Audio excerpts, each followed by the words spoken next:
میں نے ایسے خاندان بھی بہت زیادہ دیکھے ہیں جہاں عورتوں نے 25 سال 30 سال 35 سال 40 سالہ خاندانی زندگیاں گزار لی. جب تک ان کے بڑے ان کے سر پہ ہاتھ رہے ان کے ہم نے بہت سارے باتیں ایسی جملے سننے میں آتے ہیں، لیکن اس کو ہمارے معاشرے میں کامیابی سمجھا جاتا ہے کہ جب آپ ایک تلخ تعلقات میں بھی ہوں اور بس آپ نبھا رہے ہیں.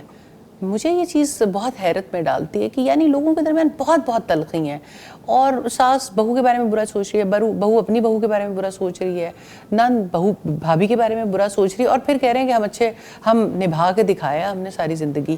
لیکن کوالٹی آف لائف اور وہ جو ایک خاندانی نظام ہوتا ہے وہ کہاں ایگزسٹ کرتا ہے پھر؟ دیکھیں فائزہ، پہلی بات تو یہ ہے کہ سارا خاندان ایک جیسا نہیں سوچ سکتا، آپ جتنا بھی چاہیں. جی، ڈائیورسٹی ہوتی ہے. انڈیویجول ڈفرینسز ہیں، لوگوں کی مزاج فرق ہیں، لوگوں کی پسند ناپسند فرق ہے، لوگوں کے آپس کے معاملات جو ہیں وہ اس میں پرائرٹیز فرق ہیں لائف کی. بے شک ایک خاندان سے تعلق رکھتے ہیں، لیکن بہرحال لوگوں کے درمیان بڑا فرق ہوتا ہے.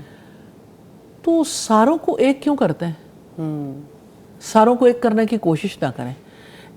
ایک ہو سکتا ہے، یونٹی جو ہے وہ ہو سکتی ہے خاندان میں، لیکن وہ اللہ سبحانہ تعالیٰ کی باؤنڈریز کے اندر رہ کر، حدود اللہ نے مقرر کیے ہیں، ان حدود کے اندر رہیں. یعنی ڈیفرنسز کو آپ ریسپیکٹ کریں، ڈیفرنسز کو ریسپیکٹ جو آپ کے مزاج کے ڈیفرنسز ہیں یا جو ویسے اب یہ ہے کہ ڈیفرنسز کو نبھانا بڑا آرٹ ہے، اس میں کوئی شک نہیں. لیکن جب ڈیفرنسز کے ساتھ ہر ایک کو پتا ہے بھئی اس کا مزاج ایسا ہے، وہ ان چیزوں کو پسند نہیں کرتے، ٹھیک ہے، اوکے، کوئی بات نہیں.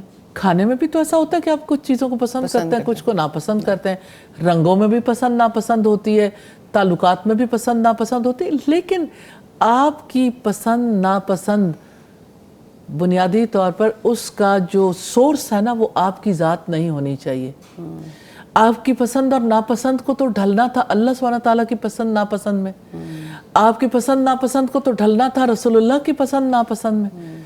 اگر آپ کے پاس ایک رول ماڈل موجود ہے اور گھر کے تمام افراد کے پاس، تو اتنے ڈیفرنسز کے باوجود سب لوگ سکون کی زندگی گزار سکتے ہیں، ایک دوسرے کی رسپیکٹ کے ساتھ، کوآپریشن کے ساتھ، ایک دوسرے کو ویلیو کرتے ہوئے، ایک دوسرے کا خیال رکھتے ہوئے، باہمی کمیونیکیشن کو بحال رکھتے ہوئے، یہ سب کچھ ممکن ہے. بالکل درست.